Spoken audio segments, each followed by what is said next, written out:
Hoje nós temos muitas coisas para a gente conversar, como anunciado antes, não é? Estamos aqui no nosso especial eleições. E por que a gente vai falar sobre eleições, não é? Você pode ver em muitas igrejas uma palavra da seguinte forma: não se pode colocar política no meio da igreja. Não se pode falar sobre isso.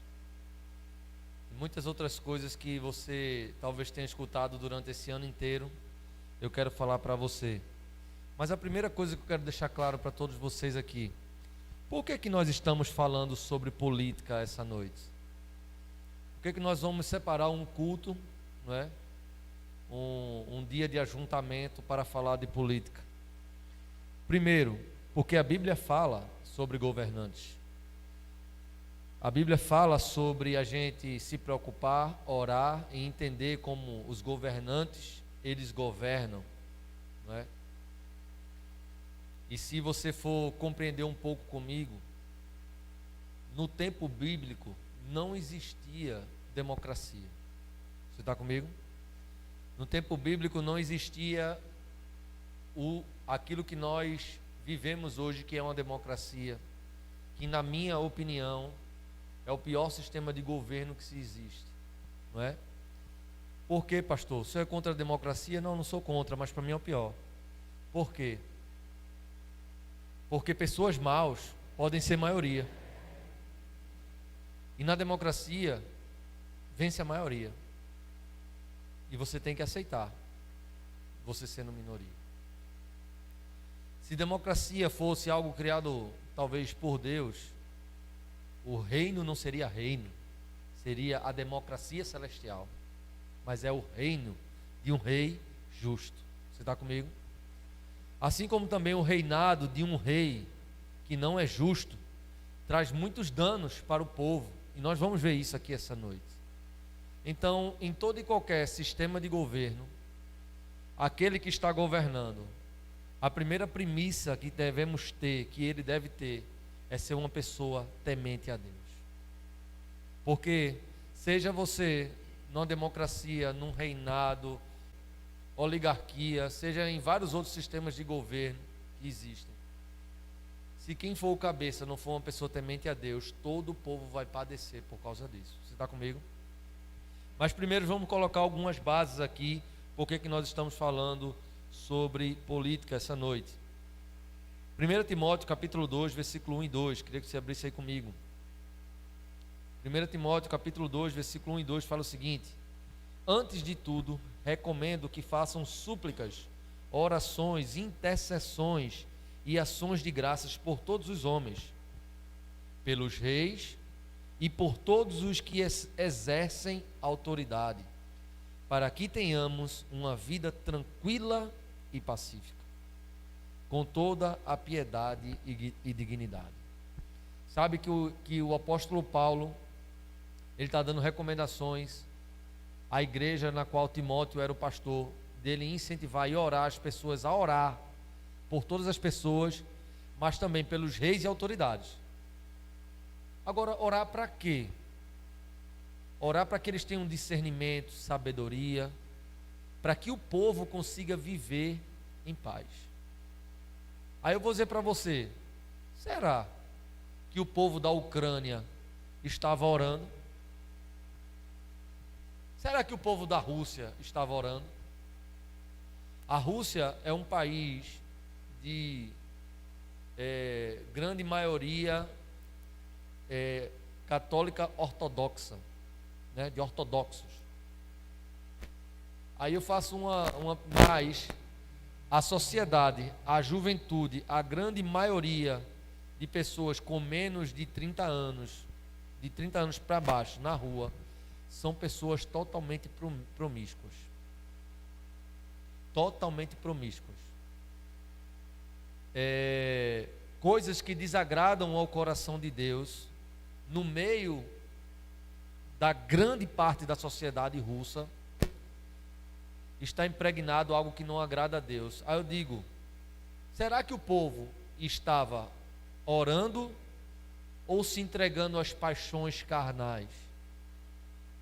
E aí está o resultado. Está aí o resultado, um comandante que deseja o quê? Guerra. Nós vimos ontem, eu estava vendo ontem no jornal, que muitos jovens russos estão querendo fugir do país, porque o presidente da Rússia convocou agora todo mundo, disse, bora, vai ter que vir tudinho para a guerra. E a galera, vou para a guerra nada?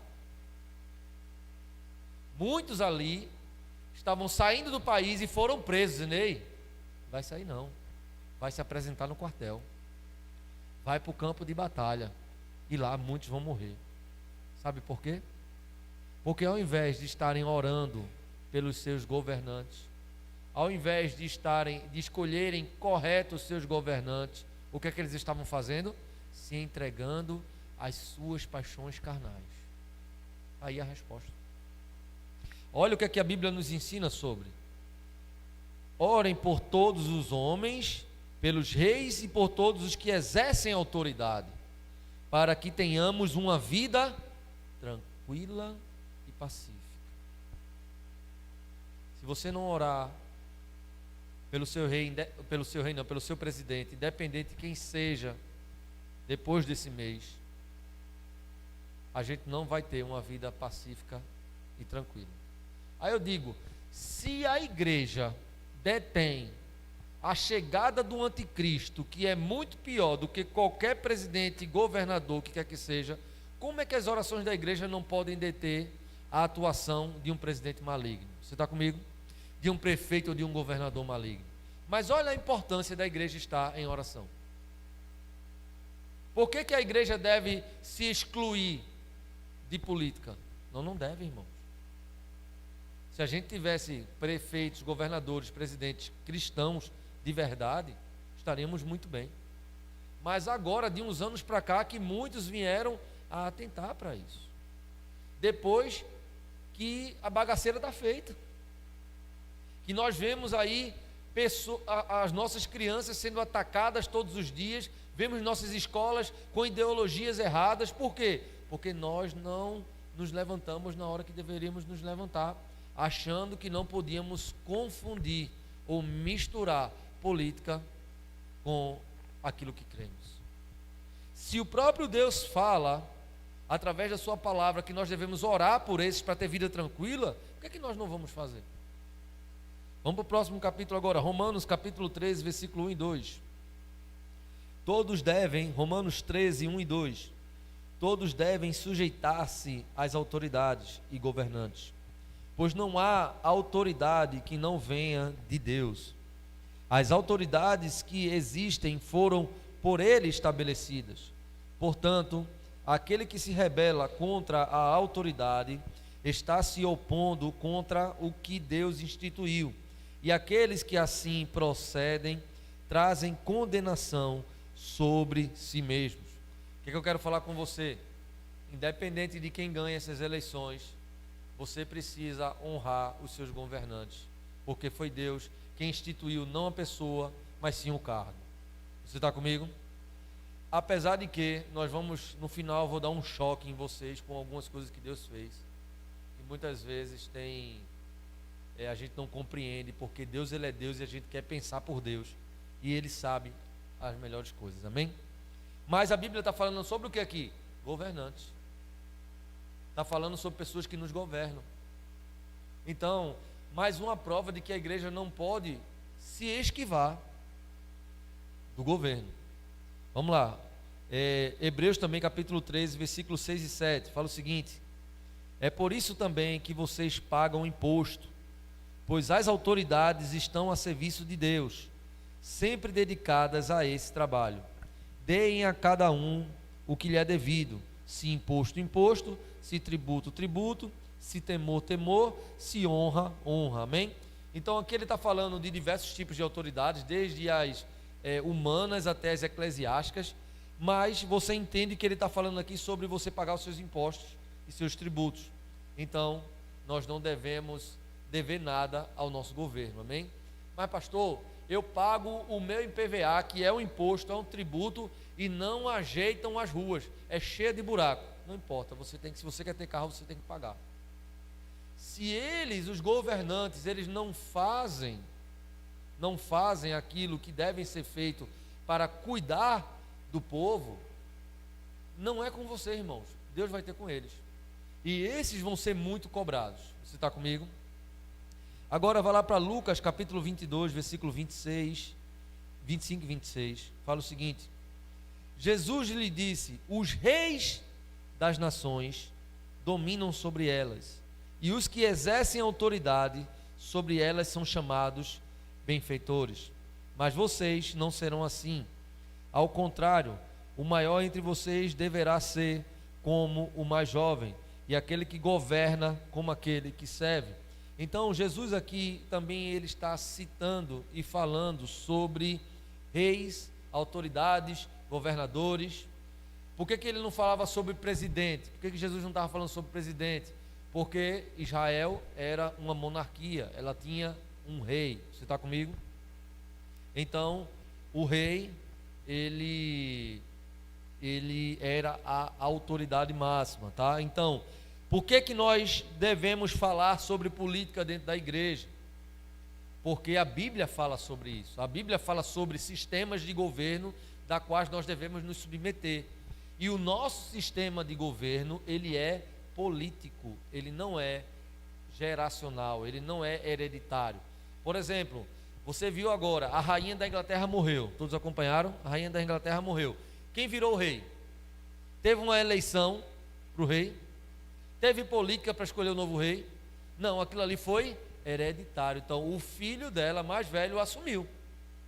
Agora, se daqui a poucos dias nós vamos ter uma eleição das quais nós vamos escolher os nossos governantes, ou uma parte deles, né? Porque 2 anos depois tem outra parte. Nós vamos escolher. Então, se nós vivemos debaixo desse sistema político, nós precisamos nos envolver com ele, senão não vamos ter vida fácil. Você está comigo? Cada vez mais nós vemos o que? Aquilo que a igreja prega sendo combatido na cara dura, irmão. Aquilo que a igreja ensina, aquilo que é de Deus, na cara dura, querendo ser forçado. Já existe na Inglaterra, o progressismo, ele já está muito mais avançado do que o nosso. Hoje nós lutamos, né, contra coisas que querem implementar. Não, lá já é uma realidade dentro de igrejas cristãs. Por exemplo, a maioria das igrejas na Inglaterra já tem uma plaquinha lá, quando você chega na igreja: aceitamos casamento homossexual, homoafetivo. Já tem. Por quê? Porque se não aceitar, o governo fecha. Vê que negócio do cão. Agora, quem fez isso? Os políticos fizeram isso. A igreja deixou de orar, a igreja deixou de agir, a igreja esfriou, entrou o sistema mundano dentro da igreja. Você está comigo? Agora, nós cremos biblicamente que isso é errado. Agora, o sistema de governo quer que a gente aceite de qualquer jeito. Por quê? Porque quem governa está nem aí para nossas leis, quer que a gente aceite as dele. Olha o problema da igreja não se envolver politicamente. Agora, depois que você entendeu que nós falamos sobre política, porque nós vivemos no meio dela e somos governados, e Deus cita essas pessoas, e nós precisamos orar por elas, nós precisamos nos submeter a elas. Para você, seria melhor se submeter a um governador, a um prefeito, a um presidente cristão ou não cristão? Cristão, na verdade. Por quê? Porque nós compartilhamos da mesma fé, então fica muito mais fácil de você se submeter. Você está comigo? Imagine aqui comigo, o pastor cobra de você compromisso, santidade, tudo isso aqui, que você estude, medite na palavra de Deus. Aí o pastor vem aqui, anda em pecado, não se dedica à palavra de Deus, não tem compromisso com a obra. Que exemplo ele está dando para você? O que é que ele está dizendo para você? Poxa, eu vou ter que me submeter a um cara que me cobra aquilo que ele não faz. Você está comigo? Então é muito mais fácil você se submeter a quem compartilha das mesmas ideias com você. Mas como é que nós podemos fazer isso? Escolhendo certo. Se nós escolhermos errado, nós vamos precisar nos submeter à ideologia de gênero, ao aborto sendo aceito, à corrupção. Se a gente escolher errado, nós vamos ter que nos submeter a tudo isso. Por quê? Porque nós escolhemos. Então nós temos que entender isso, né? Segundo ponto, o que devemos avaliar nos governantes, segundo a Bíblia? Não é o seu gosto, de você gostar de A ou de B, de C ou de... Ou fulaninho chegar e der cadê Luiz? Der os R$100 para você ir né? Lá para a campanha e voltar. O que é que devemos avaliar nos governantes, segundo a Bíblia? Mas para responder isso, a primeira coisa que nós precisamos ver é o que eles não devem ser e não devem fazer para que a gente possa escolhê-los. Provérbios capítulo 28, versículo 16, fala o seguinte. Provérbios 28, 16. O governante sem discernimento aumenta as pressões, mas os que odeiam o ganho desonesto ou a corrupção, em outras traduções, prolongarão o seu governo. Aqui ele está falando de um governante sem discernimento. Sem discernimento do quê? Das coisas certas. Esse vai aumentar as pressões. Hoje nós vivemos o que vivemos, passamos pelo que passamos, por causa de tudo que foi feito em governos sem discernimento. Aí o que é que acontece? Nós somos obrigados a crescer e a viver no meio disso. Por quê? Porque não escolhemos certo. Você está comigo? Provérbios 29, versículo 2 fala o seguinte: quando os justos florescem, o povo se alegra, mas quando os ímpios governam, o povo geme. Quando os justos florescem, ou seja, quando eles aparecem, o povo se alegra. Por quê? Justiça, justiça, justiça, justiça, justiça. Está certo, está correto. Mas quando o ímpio ele governa, o povo fica oprimido. Eu não sei se você, hoje, né, eu estava no sinal, aqui perto da Habib's ali, veio uma pessoa para mim, perguntar: ¿Tiene seguro? Eu, oi? Como é? E a pessoa falou 3 vezes para eu entender. Ela, não, eu sou venezuelana. Venezuela, irmão, é o outro extremo de Recife. Por que essa pessoa está fazendo o que aqui? Fugindo do local que ela não consegue nem comer, para ir trabalhar num sinal vendendo seguro. Quando o governo é ímpio, o povo geme. O povo passa necessidade. É por isso que você precisa compreender. E aqui, irmão, não estou falando somente da votação para presidente não, viu? Sabe por quê? Porque o senador é tão importante quanto o deputado federal. Ele está lá no Congresso fazendo as leis. A eleição de deputado federal talvez seja uma das mais importantes. E se eu perguntar para a maioria aqui, qual é o seu deputado federal? Sei lá, vou pegar um aí. Deputado federal está fazendo a lei lá. Deputado federal, na verdade, é quem governa esse país. Por quê? Tudo na Câmara dos Deputados passa pelos deputados federais. Se é para aprovar uma lei, passa por eles. A lei for certa, passa por eles. A lei for errada, passa por eles. O presidente só governa se ele tiver a maioria dos deputados federais. Se ele não tiver a maioria alinhado com ele, ele não consegue aprovar nada.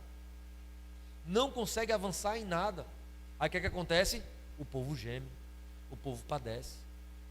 Aí eu digo, Será que a gente está olhando somente para a última cadeira, aquela que muitas vezes pouco importa, e não estamos vendo aquelas que são cruciais? Então, querido, eu quero dizer algo para você. Preste atenção no deputado federal que você vai votar, se ele é alinhado com aquilo que nós vamos falar tudo aqui essa noite, amém?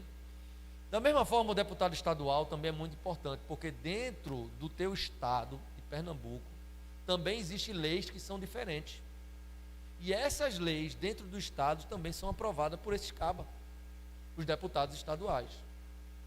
Talvez o teu estado lá na frente ele possa aceitar coisas que não agradem a Deus, não é nem a você, é a Deus. Por quê?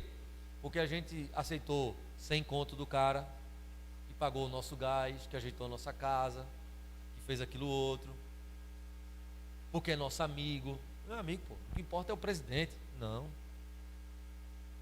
diga assim, não, são todos, senão não estava ali, irmão.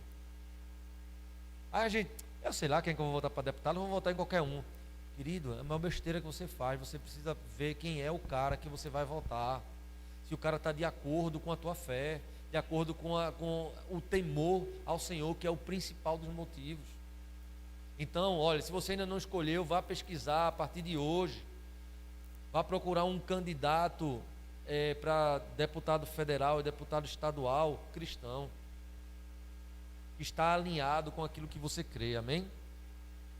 Vamos lá, Provérbios 31, 4 e 5, fala o seguinte: não convém aos reis, ó Lemuel, não convém aos reis beber vinho, não convém aos governantes desejar bebida fermentada, para não suceder que bebam e se esqueçam do que a lei determina, e deixem de fazer justiça aos oprimidos. Eu sei que Salomão ele está falando aqui sobre bebida, mas eu quero que você compreenda isso aqui, que ele está falando que o cabeça, o rei, aquele que está à frente, ele não pode de forma alguma, perder o equilíbrio das coisas. Quando a pessoa fica bêbada, ela perde o senso das coisas.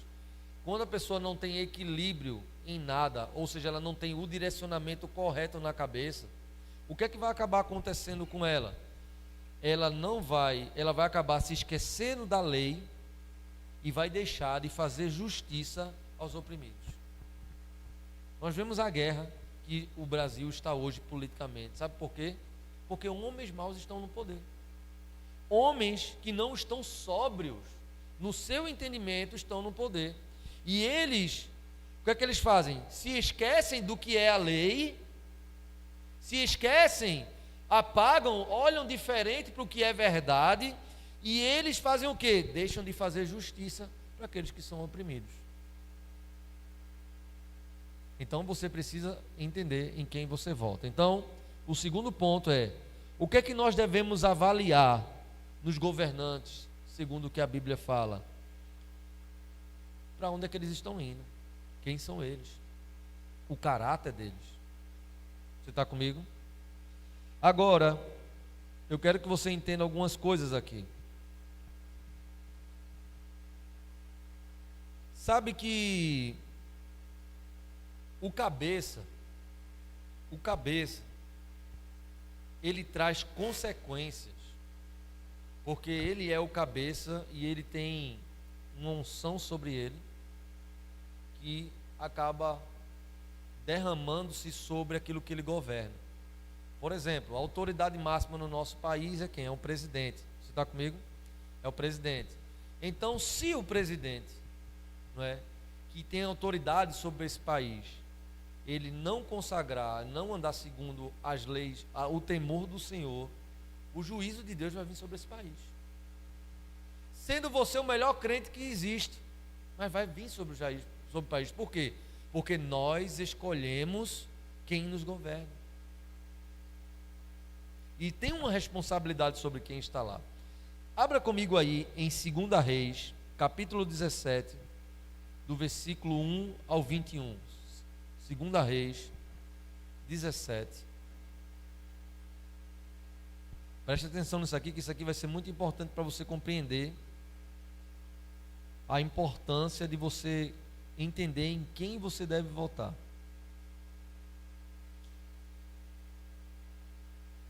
Segunda Reis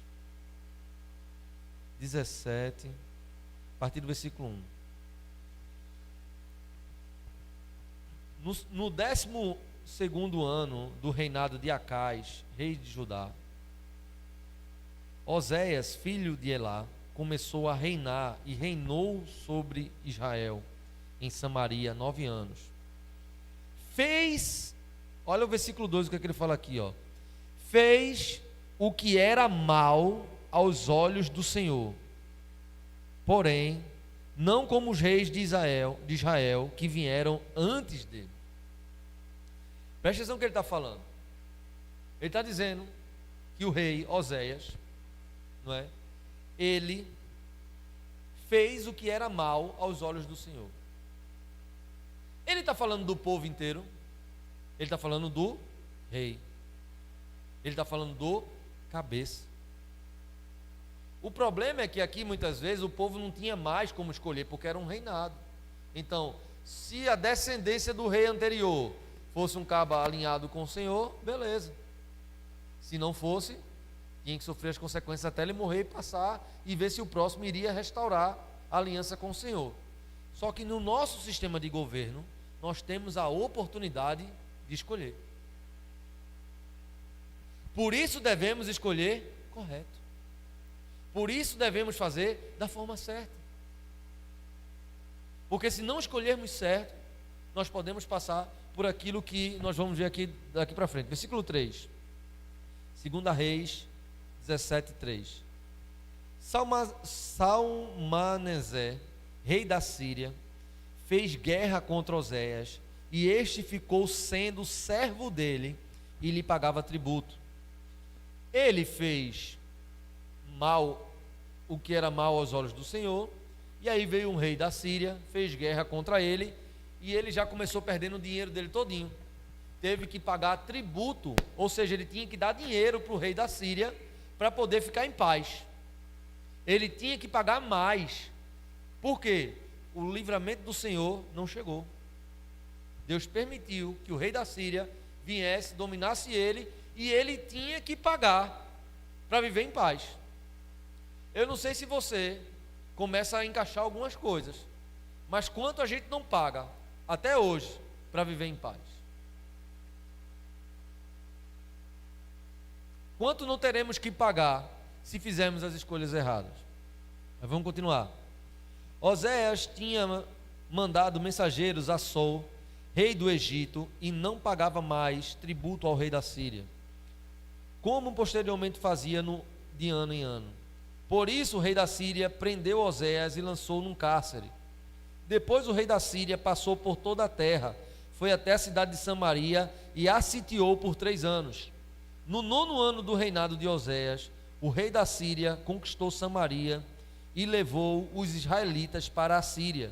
Ele os fez habitar em Elá, junto a Rabó, rio de Gozã, e nas cidades dos Medos. Preste atenção. Porque o rei fez o que era mal aos olhos do Senhor, o povo inteiro foi sitiado, foi dominado e foi levado escravo para um local chamado Cidade dos Medos. Pensa comigo, se o nome do lugar já é Cidade do Medo, imagina o que devia ter naquele lugar. Aí eu digo para você, onde começou tudo isso? No cabeça. No cabeça fazendo o que era mal aos olhos do Senhor. Vamos continuar. Versículo 7, a causa do cativeiro. Isso aconteceu porque os filhos de Israel pecaram contra o Senhor, seu Deus, que os tirou da terra do Egito e os livrou do poder de Faraó, rei do Egito, e temeram outros deuses, andaram nos estatutos das nações que o Senhor expulsou de diante dos filhos de Israel e nos costumes estabelecidos pelos reis de Israel. Os filhos de Israel fizeram contra o Senhor, seu Deus, o que não era reto e edificaram para si lugares altos em todas as suas cidades, desde a torre dos vigias até a cidade fortificada. Levantaram para si colunas e postes da deusa Azerá em todas as colinas mais elevadas e debaixo de todas as árvores frondosas. Queimaram ali incenso em todos os lugares altos, como as nações que o Senhor havia expulsado de diante deles. Cometeram ações perversas para provocarem o Senhor a ira. Então veja, o que é que nós entendemos aqui? Começou no cabeça, o exemplo do cabeça passou para o povo. Nós passamos muitos anos, e eu lembro, muitos de vocês eram pequenos, eu lembro quando, na época do presidente Collor, ele foi o primeiro presidente aí, né, bem dizer, da nossa nova república, né? E Collor, ele era um corrupto, e ele era um cara guiado por demônios. Lá no local central do Brasil, em Brasília, Collor, ele fazia rituais satânicos dentro do Palácio da Alvorada, lá onde o presidente mora. O que é que aconteceu?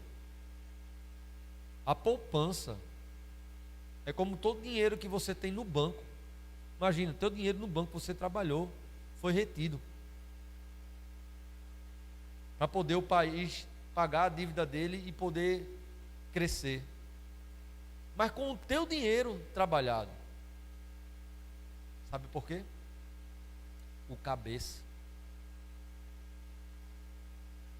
Cria-se um sistema de lá para cá de corrupção, aumentando e aumentando e aumentando, que começa do cabeça e chega até muitas vezes a gente.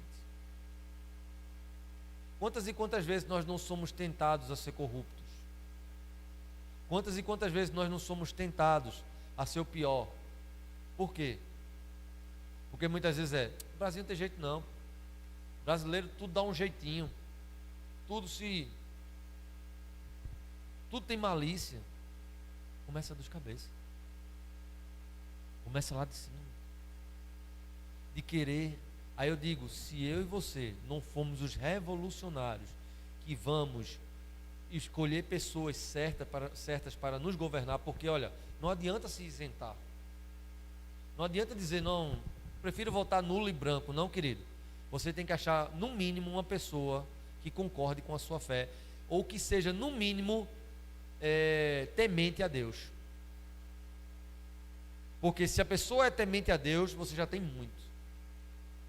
Porque no mínimo ela não vai fazer o que é mal aos olhos do Senhor. E nós vemos aqui que um cabeça fazendo o que é mal aos olhos do Senhor, olha a desgraça. Você está comigo? Agora, vá comigo para 2 Crônicas 15, 8. 2 Crônicas 15.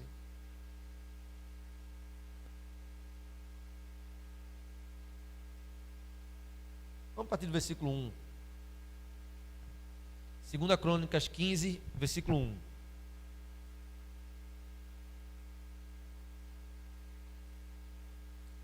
Diga assim para o irmão que está do seu lado: meu irmão, se você vota, vote certo.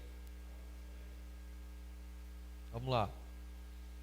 O Espírito de Deus veio sobre Azarias, filhos de Odede, que saiu ao encontro de Asa, e lhe disse: Asa e todo o Judá e Benjamim, escutem, o Senhor está com vocês, enquanto vocês estão com ele. Se o buscarem, ele se deixará achar, mas se o deixarem, ele também os deixará. Vê que negócio tremendo.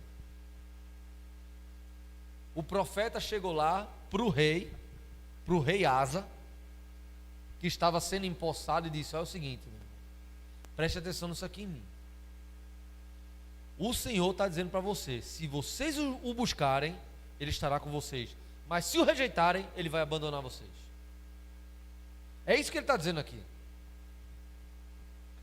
Aí ele fala, mais para frente: se o buscarem, ele se deixará achar, mas se o deixarem, ele também os deixará. Versículo 3: Israel esteve por muito tempo sem o verdadeiro Deus, sem sacerdote que o ensinasse e sem lei.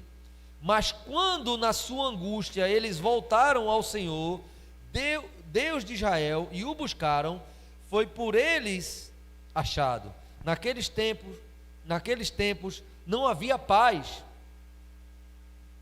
nem para os que saíam, nem para os que entravam, mas muitas perturbações sobre todos os moradores daquelas terras. Porque nação contra nação e cidade contra cidade se despedaçavam, porque Deus os afligiu com todo tipo de angústia. Mas sejam fortes e não deixem que as suas mãos desfaleçam, porque a obra de vocês será recompensada. Versículo 8: ao ouvir estas palavras e a profecia do profeta, filho de Oded, Asa se animou e tirou as abominações de toda a terra de Judá e de Benjamim, bem como das cidades que havia conquistado na região montanhosa de Efraim. Ele renovou o altar do Senhor, que estava diante do pórtico do Senhor. Consagrou todo o Judá e Benjamim, e também os de Efraim, Manassés e Simeão, que estavam morando entre eles. Muitos de Israel passaram para o lado de Asa, vendo que o Senhor, seu Deus, estava com ele. Então nós podemos ver aqui o seguinte: Asa recebeu uma palavra e ele decidiu dizer assim: não, tudo aquilo que é errado eu vou tirar daqui. Tudo aquilo que é errado eu não vou deixar, porque eu temo ao Senhor. Começou aonde a restauração? No cabeça. Para quem foi que Deus mandou falar? O profeta mandou chegar em quem? Foi no Zezinho da esquina? Não, foi aonde? No cabeça. A bênção e a maldição de uma nação, região ou de algo está no cabeça. Daqui a 2 anos nós vamos ter eleição para prefeito. Nós temos que saber escolher. Vamos ter eleição para vereadores, nós temos que saber escolher. Vamos ter, daqui a domingo, vamos ter eleição para presidentes, senadores, deputados. Temos que saber escolher, porque se essas pessoas não forem tementes a Deus, nós podemos passar pelos problemas que o rei Oséias trouxe. Mas nós devemos escolher a bênção que o rei Asa decidiu trazer para o seu povo. Se você for ler o restante do texto aqui, você vai ver o como Deus abençoou aquele lugar, aquela nação, porque ele estava lá. Então, quando Deus ele começa a governar uma nação pelo seu cabeça, hoje nós temos aí um presidente, não é, que ele tem temor a Deus. Ele tem diversos defeitos, diversos problemas. Ele é bruto. Ele tem lá as suas deficiências, mas pelo menos ele teme a Deus. Só que aí nós temos o seguinte: existe um contra-ataque contra a posição da igreja, que é o seguinte: como é que a igreja defende e vota num presidente como esse? Não sei se você já escutou isso, né? Como é que a igreja faz um negócio desse? Às vezes eu fico me perguntando, né? Como é que uma pessoa que não bota o pé na igreja quer dizer como é que Deus se comporta? Uma pessoa que não entende nada de evangelho quer dizer como é que o cabo que está lá todo dia deve se comportar. Sabe o que é isso? Manipulação. Aí é onde eu quero trazer o choque para vocês. Por que é que esse aí foi o que Deus levantou nesse momento para que a gente vivesse? E é resposta de oração da igreja. Vá comigo para Isaías, por gentileza.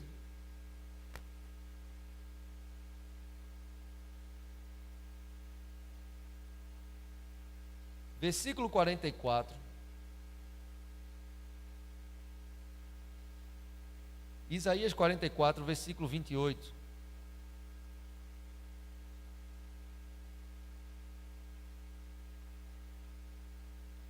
Isaías 44, versículo 28.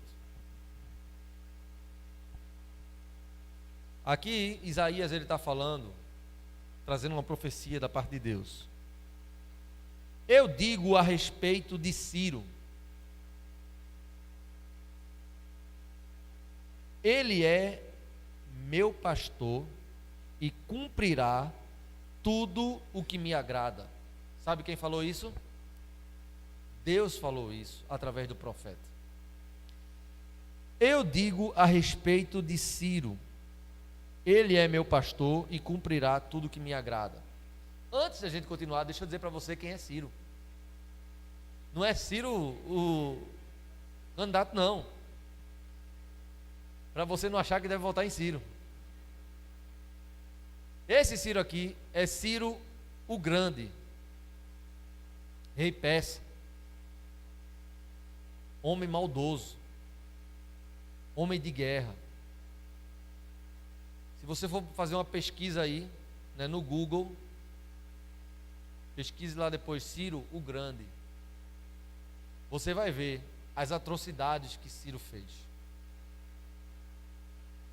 Ciro foi quem derrotou os babilônicos, que nessa época de Isaías dominava o mundo. Os babilônicos dominavam o mundo.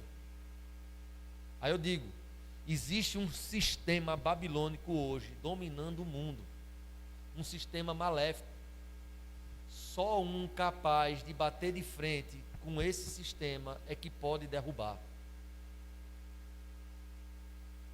Agora, olha o que Deus fala sobre Ciro o Grande, o maldoso, o maléfico persa.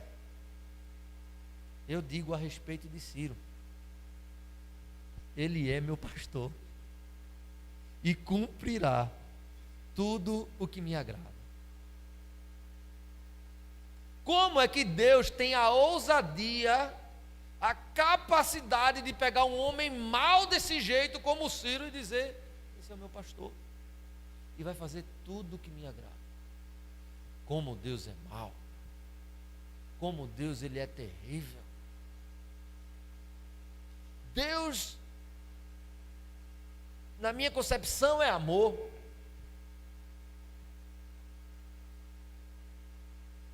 Vamos para o versículo, capítulo 45, continuando, 45, versículo 1. Só pula aí, passa a página. Assim diz o Senhor ao seu ungido. Como é que Deus tem a coragem de chamar esse cara de pastor e de ungido? Cara mal desse. Como é que Deus tem essa capacidade de ser contra a democracia? Vamos continuar. Assim diz o Senhor ao seu ungido, a Ciro, a quem tomou pela mão direita, para submeter as nações diante dele, para desarmar os reis e para abrir diante dele os portões que não se fecharão. Versículo 2: eu irei adiante de você, endireitarei os caminhos tortuosos, quebrarei os portões de bronze e despedaçarei as trancas de ferro. Darei a você os tesouros escondidos e as riquezas encobertas, para que você saiba que eu sou o Senhor, o Deus de Israel, que o chama pelo seu nome, por amor do meu servo Jacó e de Israel, meu escolhido.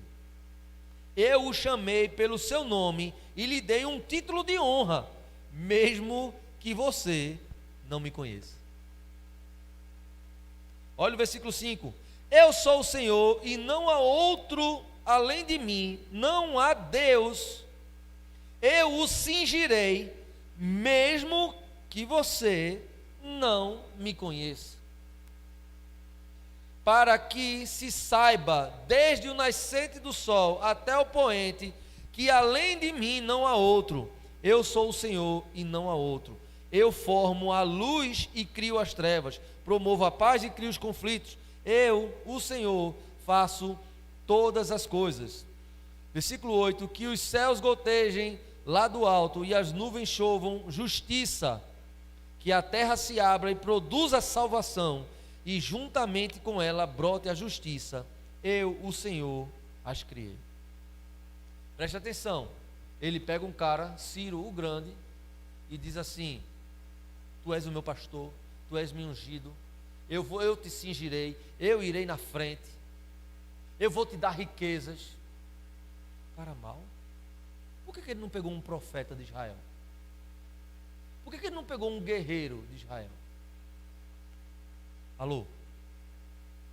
Por que ele não pegou Elias, não pegou o próprio Isaías e disse: vai à frente? Por que ele pegou esse cara, que muitos poderiam falar muito mal dele? Sua cabeça está bugando, que nem a minha bugou da primeira vez?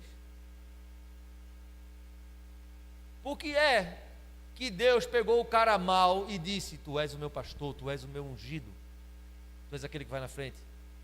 Porque Deus, Ele tinha um propósito, e propósito é cumprido com aqueles que nasceram para o propósito. Propósito de Deus é cumprido até com a mula. A mulinha nasceu para, naquele tempo de Jesus, ele subir nela e ela levar ele.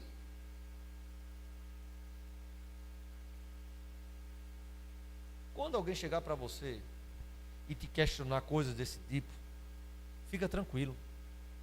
Não fica se questionando: mas será? Será? Está aqui a resposta bíblica.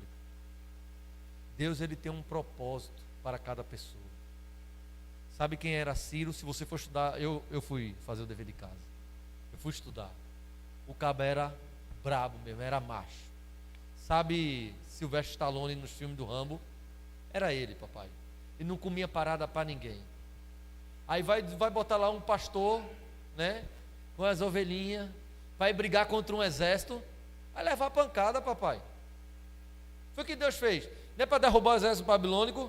Eu vou na frente, vou botar um cara forte, vou botar um cara que é de guerra, vou botar um cara que realmente vai ter que fazer o que tem que ser feito. Será que não cola nada aí não? Para derrubar o sistema corrupto, tem que botar um doido. Minha mãe sempre me diz assim: olha, o remédio para um doido é outro na porta. Bota um pastor para ser o presidente nesse período que a gente passou. Bota um fraco de mente para ser o presidente nesse tempo que a gente passou, no ataque que foi, para tu ver como é que ia ser.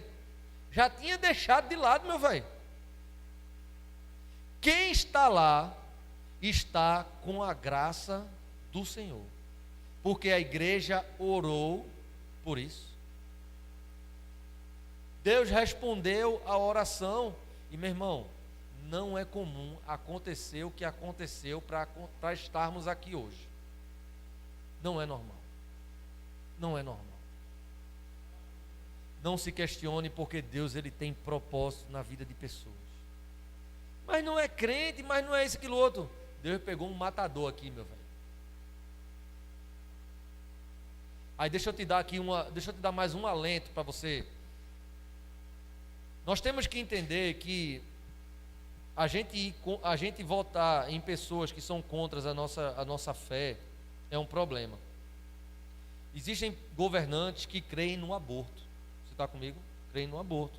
A Bíblia fala em Salmo 127:3: os filhos são herança do Senhor, uma recompensa que Ele dá.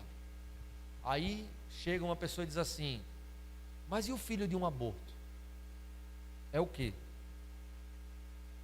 Herança do Senhor.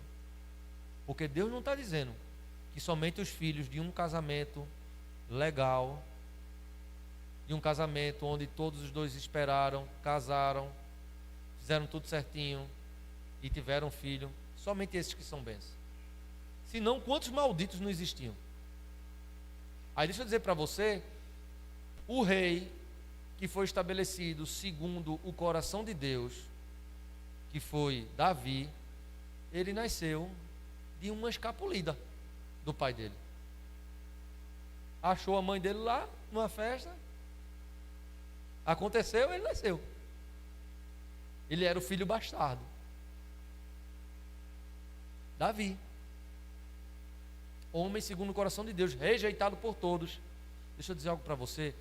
Não nasce ninguém sem a permissão divina e sem um propósito divino. Seja de um aborto, seja de um estupro, seja de uma família estruturada, seja do que for, ninguém nasce sem a permissão de Deus. Aí eu pergunto, vou dar um exemplo aqui, tá? Imagine se fosse você que foi o fruto de um aborto, de um estupro. Alguém estuprou lá a sua mãe e ia ver você. E ela chegasse para você e perguntasse assim: tu quer nascer? O que é que você diria? Eu quero saber de onde eu vim, não, eu quero nascer, meu velho. Eu quero nascer. Se depois você não quer criar, manda para adoção, com todo amor, todo carinho. Mas nós não podemos ser a favor de pessoas que querem abortar, e não é por uma deficiência, é porque querem continuar na prática errada do pecado e querem a solução mais prática para se livrar do problema eterno. Se nós aceitarmos isso, nós estamos fazendo o quê? Deixando que leis de reis maus governem e a gente vai sofrer as punições por causa disso. Escuta só, não é somente a pessoa que está abortando, é toda a nação que aceita. A Europa já está assim. Olha o que está acontecendo naquele lugar, minha gente. Olha o que está acontecendo. Não, porque morar na Europa deve ser... Vai para lá para tu ver o problema que é. Tem estrutura? Tem, mas presença de Deus, zero. Vai ver. Eu estava vendo um cara falar, não deixam ele entrar na escola da filha. Ele não entra. A menina vai fazer xixi, vai duas professoras lá, acompanha a menina, ele não sabe o que acontece. Não entra. Não entra ele nem outro pai nenhum. Só entra a mulher na escola, porque é menina. Aí eu digo, em que nível nós estamos chegando? Aí a gente quer a bênção de Deus assim, se a gente escolher errado, se nós escolhermos errado, nós vamos sofrer as consequências das decisões dele. É isso que a Bíblia nos ensina, irmão. Outro ponto.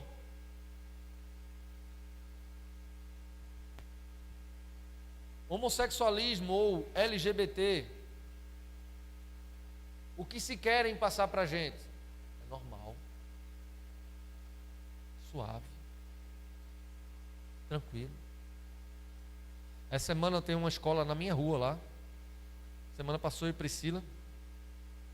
Aí estava uma menina, as duas meninas com a farda, uma abraçada com a outra. Eu digo, rapaz, eu agarrar minha esposa assim no meio da rua é mais complicado, mas é duas meninas que ia nem saber. Eu digo, Jesus, em que ponto nós estamos? E isso é cada vez mais comum. Aí agora querem que os governantes já querem aceitar. Agora querem que a igreja aceite. Se a igreja aceitar, ela está se curvando àquilo que é errado. Por quê? Porque Deus não aceita. Onde é que está isso na Bíblia? Romanos capítulo 1. Romanos capítulo 1 fala o seguinte, a partir do versículo 18. Porque do céu se manifesta a ira de Deus sobre toda a impiedade e injustiça dos homens, que detêm a verdade em injustiça. Porquanto o que de Deus se pode conhecer, nele se manifesta, porque Deus lhe manifestou. Porque as suas coisas invisíveis desde a criação do mundo, tanto o seu eterno poder como a sua divindade, se entendem e claramente se veem pelas coisas que estão criadas, para que eles fiquem inexcusáveis. Porquanto, tendo conhecido a Deus, não glorificaram como Deus, nem lhe deram graças, antes em seus discursos se desvaneceram, e o seu coração insensato se obscureceu. Dizendo-se sábios, tornaram-se loucos, e mudaram a glória do Deus incorruptível em semelhança da imagem de homem corruptível, e de aves, e de quadrúpedes, e de répteis.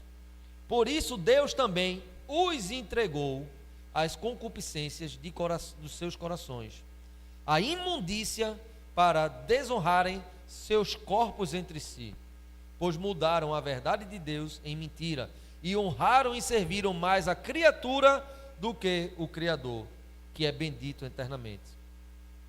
Amém. Por isso Deus os abandonou às paixões infames, porque até as suas mulheres mudaram o uso natural, no contrário à natureza. E semelhantemente também os homens, deixando o uso natural da mulher, se inflamaram em sua sensualidade, uns para com os outros, homens com homens, cometendo torpeza e recebendo em si mesmos a recompensa que convinha ao seu erro. E como eles não se importaram de ter conhecimento de Deus, assim Deus os entregou a um sentimento perverso para fazerem coisas que não convêm, estando cheios de toda iniquidade, fornicação, malícia, avareza, maldade, cheios de inveja, homicídio, contenda, engano, malignidade. O que eu quero dizer para você? Na concepção do pastor aqui, muitas pessoas dizem que o homossexualismo é doença, é espírito imundo, é isso, aquilo, outro, blá, blá, blá, blá. Na concepção do pastor, segundo aquilo que eu leio nesse texto, quando Paulo falando, homossexualismo nada mais é pessoas que cultuam a si mesmo, esquecendo-se de Deus, esquecendo-se do amor de Deus, pessoas que olham mais para si mesmo do que para Deus, para a verdade dele, e Deus faz essas pessoas, e como ele fala aqui, eu entrego as suas próprias vaidades, as suas próprias paixões. Sabe o que é que eu quero dizer para você? Quando Deus ele desiste de alguém, irmão, pode dizer que está acabado. Quando Deus ele desiste de alguém, está acabado. Quando a Bíblia fala aqui que Deus entregou essas pessoas as suas próprias paixões, para que elas se enterrem mais. Sabe o que é isso? Deus ele percebe, ele sabe todas as coisas. Eu vi um homem falar o seguinte: por que no tempo de Jesus, Jesus não combateu os homossexuais? Porque tinha muito, né? Por que Jesus nem tocou no assunto? Aí pessoas querem usar disso para dizer que Deus não é contra essas coisas. Aí eu quero dizer para você, Jesus, ele não estava focado em condenar ninguém, mas sim em salvar a todos. As únicas pessoas que Jesus ele batia forte eram nos fariseus, saduceus, porque eram hipócritas. Ou seja, pregavam e não viviam. Então, os hipócritas, Jesus ele falava alguma coisa, mas ele não classificava pecado, porque todos estavam errados, todos estavam andando em pecado. Jesus não fazia esse tipo de acepção, mas Jesus, ninguém que chegava perto dele continuava da mesma forma. Porque as pessoas que chegavam perto dele, escuta só, quantos homossexuais na Bíblia você vê chegando perto de Jesus? Nem toca-se no assunto. Por quê? Esses daí, Deus entregou para viver suas próprias paixões. Ou eles tomam a consciência de que Deus ele é quem ele é e se rendem à vontade dele, ou então vão continuar cultuando a si mesmo, presos nas suas paixões. Nós não podemos aceitar isso dentro da igreja, na nossa vida, na nossa casa. E agora, pastor, vou ser ignorante com essas pessoas, vou matar, vou fazer... Não, não é isso que eu estou dizendo. Você vai aceitar, vai viver com a pessoa, mas você não vai concordar com a prática dela e nem vai passar a mão na prática. Mas você não vai deixar de falar com a pessoa, você não vai deixar de cumprimentar, você não vai deixar de ter um relacionamento saudável, porque Jesus ele foi até os pecadores, que aí também está um grande erro da igreja. Quando nós vemos alguém fazendo algo muito errado, nós queremos o quê? Não, nós precisamos ir, agora precisamos ir ser a diferença na vida dessa pessoa. Nós não podemos querer fazer com que essa pessoa excluir essas pessoas do nosso convívio. Não, nós temos que trazê-las para perto para mostrar o amor de Deus e ver se essa pessoa se arrepende. Mas a grande realidade é, nós não podemos aceitar, como muitos estão aceitando, que essas práticas sejam naturais no nosso meio, porque não são. Não é vontade de Deus, e Deus, ele está falando aqui, leia com calma esse texto aqui. Outra coisa para a gente finalizar.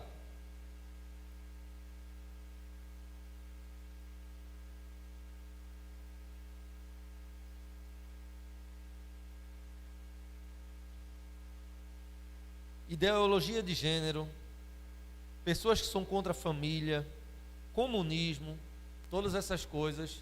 Tem gente que diz que Jesus era comunista, né? Não sei se você já escutou isso, mas tem gente que diz que Jesus era comunista, né? Porque ele fazia o princípio bonito do comunismo é dividir tudo que se tem, né, do Estado para todos, né? Dividir para todos. Mas o mais interessante é que quem está no poder no comunismo tem a maior parte, é capitalista, a maior parte, e o povo tem que viver escravizado. Mas na verdade, né, Jesus não era isso. Jesus, ele era celestial. Ele entende, não existia essa ideologia na vida de Jesus, então não caia nisso, isso não é de Deus, porque isso é uma escravidão, tá? Nós podemos ver hoje em dia países que estão com o comunismo em alta, como eles estão. Pela árvore você conhece os frutos. É simples assim, tá? Então, cuidado com isso aí. E para a gente finalizar, eu quero falar um pouco sobre o poder da escolha. Eu já vou finalizar. Você pode escolher o governante que você deseja. Você pode escolher o governante que você deseja. Abra comigo aí, por gentileza, Provérbios 29:2.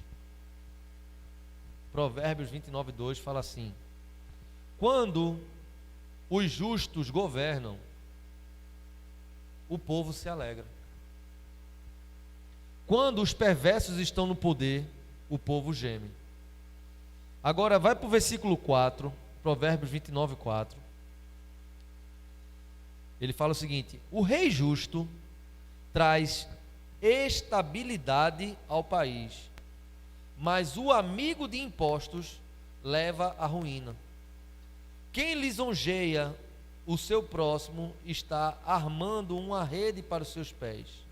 Na transgressão do homem mau há uma armadilha, mas o justo canta e se alegra. O justo se interessa pelo direito dos pobres, mas o ímpio não se importa com isso. Os zombadores alvoroçam a cidade. Os zombadores alvoroçam a cidade. Eu não sei se você já viu um movimento que existe aí chamado Black Lives Matter, né? Vidas negras importam. E sabe, irmãos, não é nada contra quem é negro ou quem não é. Aquilo ali é um vandalismo puro. Você vai ver o MST, vandalismo puro. Você vai ver muitos movimentos sociais, vandalismo puro. Teve a parada gay, acho que foi um dia ou dois depois do 7 de setembro, vandalismo puro. O que é que ele está falando aqui na Bíblia? Os zombadores alvoroçam a cidade. No 7 de setembro, quantos vandalismos você viu? Quantos alvoroços você viu? Você está comigo? Mas os sábios acalmam os ânimos. Se o sábio discute com um insensato, quer este se enfureça, quer se ria, não haverá descanso. Os homens sanguinários odeiam o íntegro, mas os retos procuram o seu bem. O tolo derrama toda a sua ira, mas o sábio se domina e a reprime. Se um governador dá atenção às palavras mentirosas, todos os seus servos virão a ser perversos. O pobre e o seu opressor têm algo em comum: é o Senhor quem dá a luz aos olhos de ambos. O rei que julga os pobres segundo a verdade, firmará o seu trono para sempre. A vara e a disciplina dão sabedoria, mas a criança entregue a si mesmo envergonha sua mãe. Quando os ímpios se multiplicam, multiplicam-se as transgressões, mas os justos verão a ruína deles. Amém? Então eu quero que você compreenda isso, que se nós não escolhermos da forma certa, nós vamos, por tabela, sofrer as consequências. Então eu queria trazer alguns esclarecimentos para você aqui essa noite, para você compreender tudo aquilo que falam para querer derrubar a tua fé sobre quem está no governo hoje. Você viu que Deus ele usa quem ele quer, do jeito que ele quer, na hora que ele quer e para o propósito que ele almeja. Para o propósito que ele almeja. Nós vimos aqui também que homens que governam, eles precisam ter temor a Deus. Então, querido, pelo amor de Deus, eu não quero que você vote em quem o pastor vai votar. Eu quero que você escolha sabiamente, porque disso depende o nosso futuro. Apesar de que, se por acaso não acontecer aquilo que a gente almeja, vamos continuar em oração, porque se Deus restaurou para esse tempo, nos livrou de mãos erradas, Ele nos livrará novamente. Amém? Então que vocês sejam abençoados, que vocês entendam isso. Nós não estamos aqui para angariar votos para ser ninguém, mas sim para trazer à luz da Bíblia, a direção correta para que você faça a escolha certa. Quem é que você vai escolher? Procura pessoas tementes a Deus, que têm os mesmos princípios que você. Procura pessoas que não estão alinhadas com essas ideologias erradas. Procura pessoas que verdadeiramente são sábias diante de Deus. Então, se você escolher certo, você vai colher dessa sua escolha, amém? Então, queira ser governado por pessoas sábias, amém? Vamos ficar de pé, vamos orar.